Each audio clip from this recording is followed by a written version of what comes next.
Hello learners, welcome back to We Learning. This is Priya Barnwal and today I am going to take some of the queries, you can say some of the commonly asked queries of learners regarding the NET exam. Okay, तो queries आती हैं, बच्चे पूछते हैं net exam क्या है, कौन दे सकते हैं नेट एग्ज़ाम, कौन सा सब्जेक्ट सेलेक्ट करूँ, कौन सा बेस्ट होगा हमारे लिए, हमारी स्ट्रीम के लिए, है ना, किस में आगे जाना है नेट एग्ज़ाम के लिए, नेट एंड जेआरएफ के बीच डिफरेंसेस क्या है, क्या प्रिपरेशन स्ट्रैटेजी होनी चाहिए, किस तरह से आगे बढ़ें, वैलिडिटी क्या होती है, कब तक वैलिड होगा नेट का रिज़ल्ट, करियर अपॉर्चुनिटीज़ क्या होंगी, क्योंकि आपको पता है बहुत सारे अभी हमारे पास ऑप्शंस हैं, है ना, बहुत सारे ऑप्शंस होते हैं, इतने सारे कॉम्पिटिटिव एग्ज़ाम हैं, तो फिर उसमें से हम नेट ही क्यों सेलेक्ट करें, नेट पे क्यों जाएं, क्या ऑप्शंस हैं आगे। तो ये सारे चीज़ हम डिस्कस करेंगे इस वाली वीडियो में। ओके, सारा कुछ कवर करेंगे। ये जो कुछ दिनों में कुछ जो क्वेश्चंस आए हैं ना, उन सबको सम अप करके मैंने ये वीडियो बनाया है, तो वीडियो के साथ बने रहें, एंड तक देखें for the clarification of all your doubts. Okay, और आप मेरे चैनल पे न्यू हो तो चैनल को ज़रूर से सब्सक्राइब कर लेना, बेल बटन पे क्लिक कर देना, सो दैट मैं जब भी न्यू वीडियोस लेकर आऊँ आपको टाइम टू टाइम नोटिफिकेशंस मिलती रहें। ओके, सो चलो देखते हैं नेट एग्ज़ाम क्या होता है आपका, यूजीसी नेट एग्ज़ाम। तो अभी बहुत सारे बच्चों को ये चीज़ें पता होंगी, तो बट मैंने ये सोचकर इसको कंसीडर करके बनाया है। ये वीडियो दो टाइप के लोगों के लिए है। एक तो वो जो बिल्कुल न्यू है इस फील्ड में, जिनको अभी जानना है नेट क्या होता है, वैसे बच्चे, और कुछ क्वेरीज ऐसी ली हैं मैंने जो बच्चों के जो परस्यू कर रहे हैं, जिन्होंने एक दो अटेम्प्ट दे दिया है, बट और आगे क्या करना है और किस तरह से करना है, ये सारी चीज़ों को ध्यान में रखते हुए, इन दो टाइप के लर्नर्स को ध्यान में रखते हुए मैंने ये वीडियो बनाई है। ओके, तो स्टार्टिंग से देखते हैं what is UGC NET exam. UGC NET exam क्या होता है, तो it is the minimum eligibility criteria for the lecturership in any college across India. किसी भी कॉलेज में अक्रॉस इंडिया आपको असिस्टेंट प्रोफेसर बनना है, you want to become an assistant professor, तो it is the minimum eligibility criteria. आपके पास net होना ही चाहिए। ओके, अगर आप कहीं असिस्टेंट प्रोफेसर बनना चाहते हो किसी भी कॉलेज में, तो आपके पास नेट होना चाहिए, तभी आपको वहाँ इस चीज़ के लिए आप एलिजिबल होगे। Okay, you are allowed to provide lectures, right, ये चीज़ें हैं। तो इसके लिए आपका यूजीसी नेट एग्ज़ाम, ये नेट यूजीसी कंडक्ट कराता है, यूजीसी के अंडर होता है आपका NET exam. And other one is junior research fellowship. Okay, NET और एक होता है आपका जेआरएफ, जिसको बोलते हैं हम जूनियर रिसर्च फेलोशिप। तो ये क्या है, आपको फेलोशिप दी जाती है to pursue PhD, right, PhD करने के लिए आपको फेलोशिप दी जाती है इसके अंदर। अब देखो, स्टूडेंट्स जो क्लियर करते हैं ये exam, okay, students who clear this exam, this particular UGC NET exam falls under two categories. दो कैटेगरीज में आते हैं वो बच्चे। एक तो, एक सेकेंड, एक तो वो जिन्होंने नेट किया, क्वालिफाई किया, ठीक है, और एक आते हैं जिन्होंने नेट प्लस जेआरएफ क्वालिफाई किया। ओके, अब नेट होता है आपका असिस्टेंट प्रोफेसर के लिए। अब आप नेट क्वालिफाई करके आप असिस्टेंट प्रोफेसर के लिए जा सकते हो, लेकिन अगर आपने नेट प्लस जेआरएफ क्वालिफाई किया है तो आप जा सकते हो ऑल ओवर इंडिया में कहीं भी असिस्टेंट प्रोफेसर के लिए जा सकते हो। प्लस अगर आप पीएचडी परस्यू करना चाहते हो आगे, अगर आप पीएचडी करना चाहते हो, then you will get a particular amount to pursue PhD. Okay, क्योंकि देखो होता क्या है, एक रियलिस्टिक सी बात बता रही हूँ, होता क्या है, हमारा जेआरएफ होने तक 24 to 25 ईयर्स ऑलमोस्ट हो जाता है, सबका हो जाता है जेआरएफ लेने तक 24 to 25 ईयर्स। अब उसके बाद आपने इतनी पढ़ाई करी, पूरा टाइम दिया जेआरएफ को, अब अगर आप पीएचडी करते हो और पीएचडी करते हो तो आप मतलब फिर से आप पढ़ ही रहे हो, है ना, फिर से आप पढ़ रहे हो, आप रिसर्च कर रहे हो, और अगर आपको अर्निंग नहीं होगी तो आपको इंटरेस्ट नहीं आएगा, क्योंकि भाई money is very important, right. तो फिर इंटरेस्ट नहीं आएगा, तो इसलिए गवर्नमेंट फिर जेआरएफ करने वालों को स्टाइपेंड देती है। मतलब सिर्फ ऐसा नहीं है जेआरएफ कर लिया स्टाइपेंड मिलना शुरू हो गया, ऐसा नहीं होता। आप पीएचडी में एडमिशन लेते हो, उसके बाद आपको जेआरएफ का बेनिफिट मिलता है, उसके बाद आपको स्टाइपेंड मिलना शुरू होता है। और उसके बाद भी ऐसा नहीं बिल्कुल एकदम से शुरू हो जाता है स्टाइपेंड मिलना, कुछ प्रोसेस होती हैं, कोर्स वर्क होता है, उन सब के बाद आपका ये होता है। तो खैर वो एक अलग वीडियो में हम कवर कर सकते हैं, बट फिलहाल आप इतना जानो, आपको जेआरएफ के बाद स्टाइपेंड मिलता है। ओके, अच्छा, तो ये 2 चीज़ें होती हैं, नेट और जेआरएफ। और अब आपका है कंडक्ट कौन कराता है। तो यूजीसी के अंडर, यूनिवर्सिटी ग्रांट्स कमीशन के अंदर आपका नेट एग्ज़ाम होता है। ओके, यूजीसी के अंडर आता है नेट एग्ज़ाम, लेकिन कंडक्टिंग बॉडी कौन सा है, कंडक्ट कौन करा रहा है, तो कंडक्ट कराता है आपका एनटीए। ओके, आपका एनटीए करवाता है, नेशनल टेस्टिंग एजेंसी। ये जो आपका जेई वगैरह का भी जो एग्ज़ाम होता है, काफ़ी जो इम्पॉर्टेंट एग्ज़ाम्स होते हैं, ये भी एनटीए कंडक्ट कराता है। तो कंडक्टिंग बॉडी है आपका एनटीए, लेकिन यूजीसी के अंडर आपका ये कंडक्ट होता है। ओके, ये चीज़ें हैं। अब पेपर का पैटर्न क्या होता है आपका यूजीसी नेट एग्ज़ाम में। पेपर का पैटर्न होता है, 2 पेपर होते हैं आपके। Okay, paper 1 and paper 2। अब पेपर 1 में आता है आपका टीचिंग एप्टीट्यूड, रिसर्च एप्टीट्यूड, जो जनरल मैथमेटिक्स होते हैं, रीजनिंग होती हैं, कम्युनिकेशन, आईसीटी, ये सारी चीज़ें आती हैं। ओके, जनरल लेवल का, ये जनरल होता है सबके लिए, कॉमन होता है पेपर 1। लेकिन पेपर 2 आपका सब्जेक्ट स्पेसिफिक होता है। Means if you are you have completed your post graduation with history, तो आप हिस्ट्री से कर लो। ओके, कॉमर्स से किसी ने किया तो वो कॉमर्स में ले सकता है पेपर 2। ओके, तो ये आपको ऑप्ट करना है आपके अकॉर्डिंग। अब वो कैसे ऑप्ट करना है वो भी मैं बताऊंगी अच्छे से, सो दैट आप अच्छे से डिसाइड करके आगे कर सको। अच्छा, अभी पेपर 1 में आपके 50 क्वेश्चंस होते हैं टोटल। कितने होते हैं, 50 क्वेश्चंस। और पेपर 2 में आपके टोटल होते हैं 100 क्वेश्चंस। और ये सारे questions, each question 2 marks carry करते हैं। ठीक है, तो 50 क्वेश्चंस 2 मार्क्स करके 100 हो गए, 100 मार्क्स के, और 100 क्वेश्चंस 2 मार्क्स करके 200 हो गए। तो ओवरऑल 300 का आपका पेपर होता है नेट एग्ज़ाम में। ओके, तो पेपर 1 एंड पेपर 2 इस तरह से आपका डिवाइडेड है। तो ये आपका पैटर्न होता है नेट एग्ज़ाम के लिए। अच्छा, अभी नेक्स्ट क्वेश्चन जो अराइज होता है कि who can sit for net exam, कौन दे सकता है नेट एग्ज़ाम। ये तो हमने इतना कुछ देख लिया ना, ये सारी चीज़ें नेट एग्ज़ाम के बारे में क्या है, लेकिन दे कौन सकता है नेट एग्ज़ाम। तो नेट एग्ज़ाम के लिए आपके पास पोस्ट ग्रेजुएशन होनी चाहिए। ओके, अब मैं बताऊंगी आगे अच्छे से, पहले ये समझो। अब देखो, स्ट्रीम्स हमारी डिवाइडेड हैं। आपको पता है इंडिया का जो एजुकेशन सिस्टम है उसमें 3 स्ट्रीम्स आती हैं मोस्टली, है ना, science, commerce and humanities, right.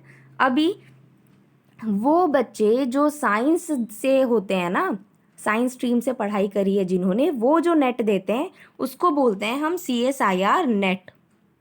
वो भी नेट एग्ज़ाम देते हैं, बट उनका होता है CSIR नेट। ठीक है, CSIR उनके अंडर आता है उनका नेट।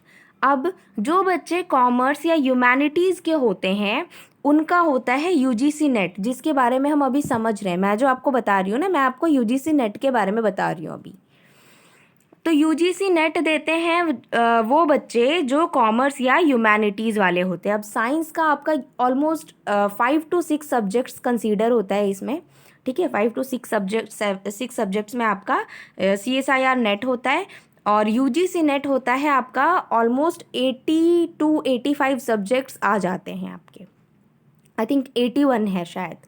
ठीक है, 80 to 85 लेकर चलो, 80 to 85 सब्जेक्ट्स आ जाते हैं आपके कॉमर्स और ह्यूमैनिटीज़ मिला के। अब एग्ज़ाम कौन दे सकता है, तो एग्ज़ाम के लिए once you have completed your post graduation, मतलब एक बार ये आपने ग्रेजुएशन कंप्लीट कर ली ना, and you have taken admission in post graduation post graduation में भी एडमिशन ले लिया, मतलब एक बार ही कंप्लीट कर लिया ग्रेजुएशन, अब पोस्ट ग्रेजुएशन में अभी भी एडमिशन लिया है, तब भी आप दे सकते हो नेट एग्ज़ाम। कुछ बच्चों को ये क्वेरी होती है कि क्या हमने अभी अभी एडमिशन लिया, क्या हम दे सकते हैं पोस्ट ग्रेजुएशन में, अभी अभी एडमिशन लिया, क्या हम एलिजिबल हैं नेट एग्ज़ाम के लिए? तो येस, यू आर एलिजिबल। ठीक है, बल्कि ये बहुत अच्छी बात होती है कि आप बहुत ज़्यादा अवेयर हो फिर इस चीज़ के लिए, है ना, डेडिकेटेड हो बिल्कुल अपने ड्रीम्स के लिए, तो ये चीज़ें हो जाती हैं। तो आप अगर, एक तो वो बच्चे जिन्होंने पोस्ट ग्रेजुएशन दे दिया और वो बच्चे जिन्होंने अभी भी ग्रेजुएशन दिया है, लाइक मैं बताऊं, अभी 2020 चल रहा है आपका, तो 2020 में जिन्होंने ग्रेजुएशन कंप्लीट किया और पोस्ट ग्रेजुएशन में एडमिशन लिया है, तो आपका ऑलमोस्ट फर्स्ट सेमेस्टर हुआ होगा अभी, तो जिनका भी फर्स्ट सेमेस्टर भी हुआ है ना, तब भी आप नेट का एग्ज़ाम दे सकते हो, बैठ सकते हो, क्योंकि आपने एडमिशन ले लिया है, परसुइंग में डाल करके नेट का एग्ज़ाम दे सकते हो ईजीली, कोई रोकने वाला नहीं है उसके लिए। ओके, तो ये बहुत अच्छा है, दे लो पहले तो बेटर रहता है, क्योंकि आप सब्जेक्ट से जुड़े हुए रहते हो तो ईजीली आपका क्वालिफाई हो जाता है। ओके, तो ये चीज़ें हैं, तो वो बच्चे बैठ सकते हैं जिनके पोस्ट ग्रेजुएशन हो गए हैं या जिनके ग्रेजुएशन हो गए और पीजी में एडमिशन ले लिया है। अच्छा, लेकिन और एक चीज़ है कि आपने अगर अभी नेट एग्ज़ाम दे लिया ना, लाइक अभी एडमिशन लिया है, 2020 में एडमिशन लिया पोस्ट ग्रेजुएशन में, फर्स्ट सेमेस्टर हुआ है और आपने नेट एग्ज़ाम दिया एंड यू आर क्वालिफाइड, है ना, मतलब इससे अच्छी बात क्या हो सकती है, क्वालिफाई भी कर लिया, लेकिन उसके बाद आपका 2 इयर्स के अंदर अंदर आपके पास मास्टर्स की डिग्री आ जानी चाहिए। Okay, there should be your master degree with in 2 years. अगर 2 इयर्स में नहीं आता तो फिर आपके ये नेट सर्टिफिकेट की कोई मान्यता नहीं है। ओके, 2 इयर्स के अंदर अंदर आपके पास नेट सर्टिफिकेट मास्टर्स डिग्री की सर्टिफिकेट आ जानी चाहिए। तो ये चीज़ें होती हैं, ये बच्चे बैठ सकते हैं नेट के एग्ज़ाम में। आई होप समझ आ गया हो। अभी देखो, अब है सब्जेक्ट्स में बहुत ज़्यादा इशू होता है कि कौन से सब्जेक्ट में जाएं, मेरे लिए कौन सा सब्जेक्ट बेस्ट है ना, कौन से सब्जेक्ट के लिए नेट एग्ज़ाम दें। तो you should always choose the subject you have taken in your post graduation. ठीक है, पोस्ट ग्रेजुएशन में जो आपने सब्जेक्ट लिए हैं ना, हमेशा उसी में आप नेट एग्ज़ाम दो। देखो, दे तो सकते हो आप किसी भी सब्जेक्ट में, किसी भी सब्जेक्ट में आप नेट एग्ज़ाम दे सकते हो, रोक नहीं रहा कोई, लेकिन आपको किस में फ़ायदा है, आपका रास्ता कहाँ क्लियर है, आप गोल तक कितनी जल्दी पहुँचते हो, वो देखना है ना। अब आपने दिया हिस्ट्री से पोस्ट ग्रेजुएशन, ठीक है, और आप चाहते हो अब आप हाँ, हिस्ट्री से आपने पोस्ट ग्रेजुएशन दिया, अब आप सोच रहे हो आप लिटरेचर में आप नेट एग्ज़ाम दे लो, तो फिर ये पॉसिबल नहीं है ना। एक तो आपने पढ़ाई नहीं करी ना, आपने ग्रेजुएशन उस तरह से करा ना, आपने पोस्ट ग्रेजुएशन लिटरेचर में करा, फिर आप लिटरेचर में नेट एग्ज़ाम कैसे दे सकते हो? तो वो प्रॉब्लम आ जाती है फिर, और बाद में ना आपका वैलिड भी नहीं होता, क्योंकि फिर आप कहीं किसी कॉलेज में आप पढ़ाने ही जा रहे हो ना, बाद में फिर आप पढ़ाने जाते हो तो वो बोलेंगे, एक पैनल जो बैठता है, दे विल आस्क यू कि आपने पढ़ा नहीं, फिर आप बच्चों को कैसे पढ़ाओगे। चलो नेट के लिए पढ़ा, लेकिन आपने स्टार्टिंग के मतलब 5 साल दिए आपने, ग्रेजुएशन के 3 साल, फिर पोस्ट ग्रेजुएशन के 2 साल, तो 5 साल तक आपने पढ़ा ही नहीं लिटरेचर, फिर आप लिटरेचर में क्या पढ़ाओगे बच्चों को? समझ आ रही है बात? तो ये वाली चीज़ हो जाती है। और आपका 50% सिलेबस तो पेपर 2 का पहले ही कंप्लीट हो जाता है। जब आपने ग्रेजुएशन और पोस्ट ग्रेजुएशन करा तो पेपर 2 होता है, तो पेपर 2 का आपका 50%, 50 क्या, मैं तो बोलती हूँ 60 to 70% आपका कवर हो ही जाता है ना। तो फिर आपको ईजी भी रहता है। अब कुछ बच्चों की क्वेरी जिनकी आई थी, तो मैं उनको कंसीडर कर रही हूँ कि कॉमर्स का करूँ, कॉमर्स से अगर हमने पोस्ट ग्रेजुएशन किया है तो क्या हम मैनेजमेंट में कर सकते हैं, नेट एग्ज़ाम मैनेजमेंट में दे सकते हैं? तो हाँ जी, बेशक आप दे सकते हो एग्ज़ाम, लेकिन अपना रास्ता क्लियर करो, पहले कॉमर्स में दे लो नेट एग्ज़ाम, उसके बाद मैनेजमेंट में इतना ही मन हो रहा है तो फिर मैनेजमेंट में भी दे लेना, कोई रोकने नहीं आ रहा, लेकिन पहले कॉमर्स में दो। अगर आपने पोस्ट ग्रेजुएशन कॉमर्स में करी है तो कॉमर्स में पहले नेट क्वालिफाई करो, उसके बाद मैनेजमेंट में जाना। ओके, तो उससे ज़्यादा बेनिफिट होगा आपको आगे अगर आप लेक्चरर में जाना चाहते हो तो। ओके, तो ये चीज़ें हैं, इस तरह से आप कर सकते हो, सब्जेक्ट सेलेक्ट कर सकते हो। अच्छा, अभी क्या प्रॉब्लम आती है, अभी मतलब मैं बताऊँ, कुछ दिन पहले मतलब 2 to 3 days हुए हैं, एक मेरे लर्नर ने मुझसे बोला मैम मैंने नेट एग्ज़ाम दिया ये अक्टूबर वाला, अब जेआरएफ के लिए कब एग्ज़ाम कंडक्ट होगा ऐसा, और मुझे कैसे पढ़ना होगा, कौन सी बुक्स पढ़ूंगा और कौन कौन से सब्जेक्ट्स पढ़ने होंगे अब जेआरएफ के लिए। नेट तो दे लिया, जेआरएफ के लिए कौन से सब्जेक्ट्स पढ़ने होंगे, ये उनकी क्वेरी थी। सो माय डियर फ्रेंड्स, आपका नेट और जेआरएफ दोनों के लिए ना सेम एग्ज़ाम होता है, सेम एग्ज़ाम होता है, सेम सब्जेक्ट, आपका जो सब्जेक्ट होता है ना, आपका सब्जेक्ट भी सेम ही होता है, सेम एग्ज़ाम होगा, सेम सब्जेक्ट होगी, सेम पैटर्न। आप जो एग्ज़ाम का आपका पैटर्न होगा ना, पैटर्न भी सेम होगा, बस डिफरेंस पता है किसकी है, डिफरेंस है तगड़ी वाली प्रिपरेशन की। आपको प्रिपरेशन अच्छी करनी होगी। रीज़न क्या है, सेम एग्ज़ाम आप देते हो but if you are covering the a particular percentage, अगर आप एक पर्टिकुलर परसेंटेज कवर करते हो ना तो आपका नेट क्वालिफाई होता है, ठीक है। लेकिन अगर आप उससे और थोड़ा ज़्यादा कवर कर लेते हो और थोड़ा अच्छा करते हो तो आपका जेआरएफ भी हो जाता है, नेट प्लस जेआरएफ हो जाता है, ठीक है। ये चीज़ें हैं। अब देखो होता क्या है, एक सेकेंड, हाँ देखो होता क्या है, आप नेट क्वालिफाई करने के बाद ना आप असिस्टेंट प्रोफेसर बनते हो, और नेट प्लस जेआरएफ अगर आपके पास है तो आप क्या होता है, आपके पास आप असिस्टेंट प्रोफेसर के लिए भी एलिजिबल हो जाते हो और पीएचडी के लिए भी एलिजिबल हो जाते हो, ठीक है। अब और एक प्रॉब्लम क्या आती है, देखो बच्चों को प्रॉब्लम क्या होती है कि आपके नेट का ले लो, आपका कट ऑफ गया है 60%, ठीक है, नेट का, और आपका जेआरएफ का कट ऑफ गया है 66%। जनरली यही होता है, नेट और जेआरएफ का आपका 6 to 7% का डिफरेंस होता है कट ऑफ का, ठीक है। तो आपका नेट का गया 60% और जेआरएफ का गया 65%। अब आपने लेकर आया है, आपको मिला है 64%, ठीक है।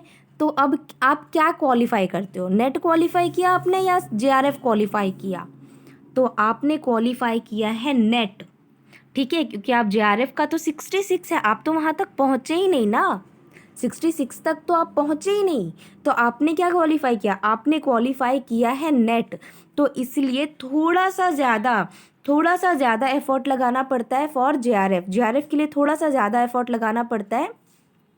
तो ये डिफरेंस होता है आपका, मेनली परसेंटेज जो कट ऑफ जाती है उसका डिफरेंस हो जाता है और आपकी प्रिपरेशन का। तो आप प्रिपरेशन अच्छे से करो, बेस्ट प्रिपरेशन करो, अगर आपका नेट क्वालिफाई है तो फिर आपको जेआरएफ से कोई रोक नहीं सकता। ये चीज़ें देखो, 6 to 7%, ज़्यादा बहुत ज़्यादा डिफरेंस नहीं होता आपका, 6 to 7% का डिफरेंस जाता है, ओके।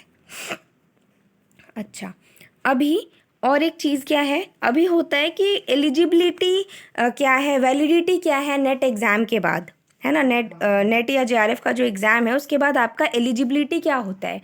तो मैं बताऊँ, आपका नेट के एग्ज़ाम के लिए कोई एज सच एलिजिबिलिटी नहीं है, okay. Lifetime you are eligible for the NET exam, lifetime चलता है आपका ये। लेकिन जेआरएफ के लिए आपकी एलिजिबिलिटी होती है 30 ईयर्स, ओके, 30 ईयर्स तक की आपकी एलिजिबिलिटी होती, एज लिमिट है।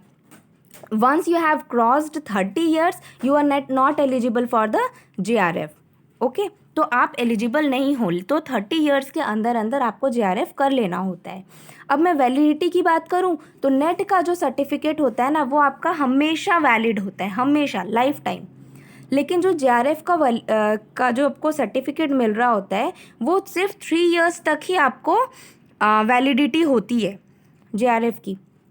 क्यों 3 ईयर्स तक की होती है, किस तरह से, मतलब अभी इस बारी 2020 अक्टूबर वाले में अगर आपने जेआरएफ कर लिया तो आपको 3 साल के अंदर अंदर, उसके बाद अक्टूबर वाला जो अटेम्प्ट दिया उसके बाद 3 ईयर्स के अंदर तक में आपने एडमिशन ले लेना है। अगर आप वहाँ तब एडमिशन ले लेते हो ना उसके बाद ही आपको स्टाइपेंड मिलता है, देन ओनली आपको स्टाइपेंड मिलता है, वरना स्टाइपेंड के लिए you won't be eligible, okay. तो ये होता है आपका वैलिडिटी। अच्छा, अभी क्या है, what are the career options, career options क्या है, नेट जेआरएफ करके मतलब अब कर लिया, नेट क्वालिफाई हो गया, जेआरएफ क्वालिफाई हो गया, करियर ऑप्शंस क्या है, तो करियर ऑप्शन है आपका, वंस यू क्वालिफाई जेआरएफ, आपने अगर JRF junior research fellowship qualify कर लिया तो फर्स्ट 2 ईयर्स तक आपने मिलता है 25,000 plus HRA per month HRA भी मिलता है। एचआरए क्या है, हाउस रेंट अलाउंस मिलता है आपको फर्स्ट 2 ईयर्स तक, और उसके बाद नेक्स्ट 3 ईयर्स तक का आपका 28,000 per month plus HRA per month मिलता है। एंड वन मोर थिंग, ये आपका ना वेरिएट भी होता रहता है, इंस्टीट्यूट टू इंस्टीट्यूट आपका वेरिएशन होता है इसमें। ओके, यूनिवर्सिटीज़ पे डिपेंड करता है ये। अच्छा, after qualifying for assistant professor, अब आपने अगर असिस्टेंट प्रोफेसर के लिए क्वालिफाई कर लिया, ओके, ऑल ओवर इंडिया में आप कहीं भी अप्लाई कर सकते हो, कोई ऐसा रेस्ट्रिक्शन नहीं है आपको, ओके, तो आप अप्लाई कर सकते हो। और अगर आपने वो क्वालिफाई कर लिया, क्लियर कर लिया इंटरव्यू वगैरह सारा कुछ, फिर आपको कितने तक की सैलरी मिलती है, तो बेसिक स्टार्ट होता है आपका 25,000 से एंड 45,000 पर मंथ तक आपको मिलता है। ओके, अगर आप कॉन्ट्रैक्चुअल के लिए भी जाओ ना तभी भी आपको मिलता है। हाँ, वो अलग है, ये लोग थोड़ा सा बार्गेनिंग वगैरह करते हैं, तो वो आपने देखना है अच्छे से। ये आप यूनिवर्सिटीज़ में जाते हो ना कॉन्ट्रैक्चुअल बेसिस पे, तो इन लोगों का थोड़ा बार्गेनिंग होता है, तो वो देखना होगा हमें। अच्छा, और एक चीज़ क्या है, access the UGC academic job portal for job search, ये बहुत इंपॉर्टेंट चीज़ है और मैं बता रही हूँ ये सब ने करना है, जिनका भी नेट क्वालिफाई हो जाता है ना, ये ज़रूर करना। क्या करना है, यूजीसी का एकेडमिक जॉब पोर्टल है, ओके, सर्च करोगे, ये मैंने वेबसाइट भी दे रखा है, मैं लिंक में भी दे दूँगी डिस्क्रिप्शन बॉक्स में, ओके, वो लिंक दे दूँगी मैं डिस्क्रिप्शन बॉक्स में, वहाँ से जा कर के आप कर सकते हो। तो यहाँ जाना है और यहाँ जा कर के जब आपका नेट पहले क्वालिफाई हुआ, या इस बार अक्टूबर वाले में भी होता है ना, अक्टूबर नवंबर जो चल रहा है, तो इस बारी भी होता है, तो जा कर के पहले यहाँ पे अपना लिस्ट कर दो, यहाँ पे कर दो, मतलब अपना बायोडाटा दे दो कि हाँ आई एम क्वालिफाइड नेट और जेआरएफ, फिर इनके पास जो भी अपॉर्चुनिटीज़ होंगी ना, जॉब अपॉर्चुनिटीज़ होंगी, they will recruit you, okay, वो इन्फॉर्म करेंगे मेल वेल के थ्रू, आपको वो करेंगे रिक्रूट, ओके, तो ये ज़रूर करना, बहुत इम्पॉर्टेंट है। और ये जो बहुत कम लोगों को पता होती है, ये क्या है, पीएसयूज़ में आप अप्लाई कर सकते हो, ठीक है, नेट ऐसा नहीं है नेट करके हम सिर्फ असिस्टेंट प्रोफेसर या पीएचडी ही कर सकते हैं, ऐसा नहीं होता। आप क्या कर सकते हो, आपको आप पीएसयूज़ में जा सकते हो, पब्लिक सेक्टर अंडरटेकिंग्स, है ना, वहाँ जा सकते हो, लेकिन इसमें पता है प्रॉब्लम ये है कि ये कुछ स्पेसिफिक सब्जेक्ट्स को ही कंसीडर करता है सिर्फ, लाइक मोस्टली क्या करते हैं ना ये लोग, एचआर वाले या फिर मैनेजमेंट वाले, क्योंकि कंपनी है ना, कंपनी में हिस्ट्री जोग्राफी को उठा करके तो कोई फ़ायदा नहीं है, कॉमर्स वालों को भी नहीं लेते ये जल्दी, ये कि इनको हायर करते हैं जो एचआर से जिन्होंने दिया या मैनेजमेंट से जिन्होंने दिया है ना, उनको ये लोग हायर करते हैं मोस्टली, ओके, तो आप पीएसयूज़ में जा सकते हो नेट करके, अगर किसी को इंटरेस्ट है, अब बहुत चलो कर लिया, नेट होता है बच्चों का, नेट कर लिया, अब मन नहीं आ रहा, इंटरेस्ट नहीं आ रहा लेक्चरर के लिए, तो फिर आप पीएसयू में जा सकते हो, अगर आपका सब्जेक्ट है मेंशन है तो। सीट लिमिटेड होती हैं, नो डाउट सीट लिमिटेड होती है, बट कंपटीशन तो सभी जगह है और उसी कंपटीशन में compete करते हुए हमें आगे जाना है, राइट, तो वो देखना होगा आपको। अब है list of PSUs who generally recruits net qualified candidates.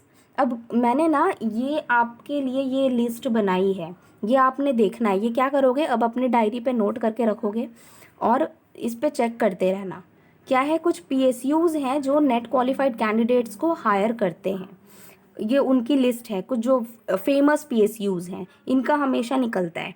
IOCL है आपका, Bharat heavy electricals limited, NTPC है, पावर ग्रिड है आपका, एनएमआरएल ये रिसर्च लेबोरेटरी के लिए है।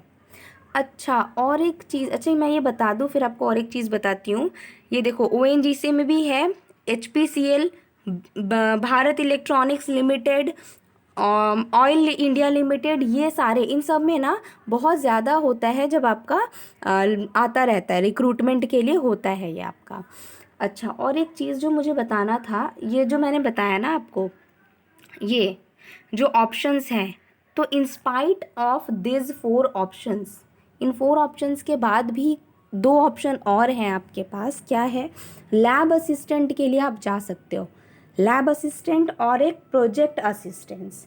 फिर वो प्रोजेक्ट असिस्टेंट ही जो होता है ना, वो आपका प्रोजेक्ट हेड बनता है। तो प्रोजेक्ट असिस्टेंट के लिए आप जा सकते हो और लैब असिस्टेंट के लिए जा सकते हो। लेकिन इन सब में थोड़ी इशू आती है ना, क्या कि आप लिंकअप से ही जा सकते हो मोस्टली।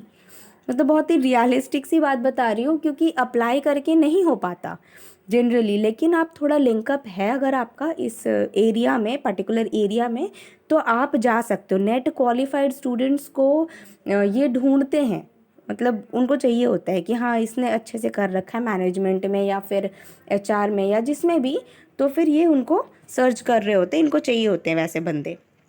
तो आप project assistant and lab assistant के लिए भी अप्लाई कर सकते हो। ओके। अच्छा अच्छा, और एक चीज़ मुझे प्रिपरेशन स्ट्रैटेजी बतानी थी आपको, पेपर 1 एंड पेपर 2 दोनों के लिए, और क्या सिलेबस होगा, कौन से बुक्स प्रेफर कर सकते हो।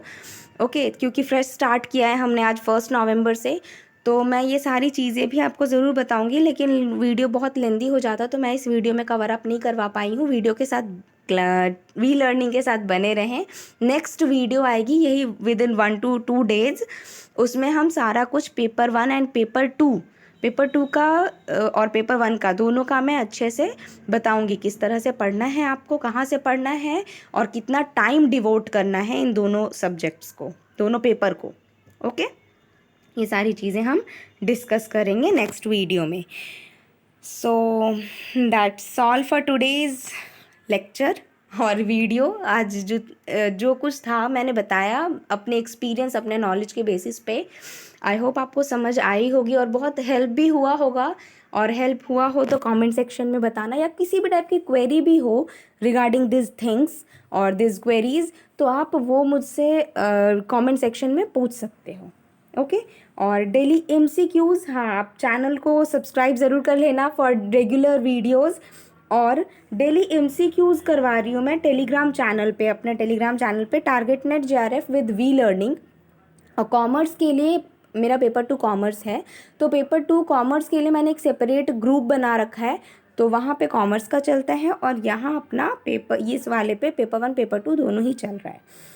तो क्विजेज़ होते हैं डेली बेसिस पे, आप ज़रूर से इसको ज्वाइन करें।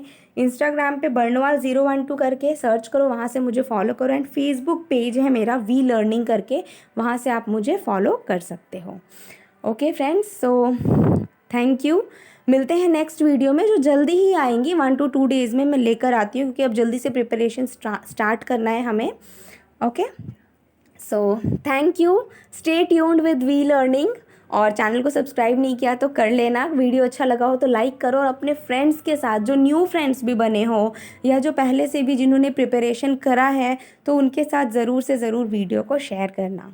Thank you, keep learning, keep going. Thank you.